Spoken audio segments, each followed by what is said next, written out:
Протерувањето на егејците, грчката граѓанска војна, балканските војни, ова се само дел од историските настани кои најверојатно ќе претрпат ревизија. Македонските експерти не откриваат детали, но велат дека со грчките колеги се договориле дека треба да се избегнува прикажување на другата страна во негативно светло.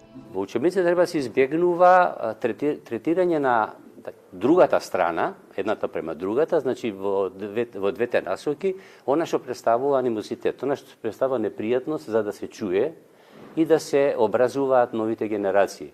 Така да, ако имате еден настан кој што бил немил за едната страна, да не биде веќе така третиран. Новинарите не успеа да дознат повеќе детали, бидејќи службите на МНР спречија да се постават дополнителни прашања. Колку конкретно само уште едно, ве молам колешката две прашања, ако може само уште едно. Да завршиме со изјавата, најкоректно е тоа, благодарам. Не, амбасадор, само едно прашање. Колешка, многу некоректно од вас, со интервју си направивте.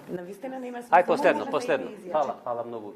Додека Македонија конкретно не открива ниту што се бара од неа, ниту што побарала од Грција, историчарите на Јужниот сосед многу конкретни и прецизни. Приоритет за нив е отстранување на картите на етничка Македонија, но и текстовите во кои се говори за поделба на земјава во балканските војни. Комисиите се формирани од извонредни експерти кои целосно ја разбираат работата што треба да ја направат, темелно ја познаваат историјата на двата народа, ги почитуваат меѓународното право и европското законодавство и се во позиција да донесат правда и да ја прикажат историската вистина, отстранувајќи ги пропагандните потточки, илустрациите и мапите што ги модифицира учебниците во последните децении. До сега се одржаа два состаноци на Комисијата за ревизија на историјата, првиот пред 4 месеци и вториот во Скопје викендов. Средбите ќе зачестат, бидејќи прочешланите учебници треба да бидат воведени веќе од септември со стартот на школската година.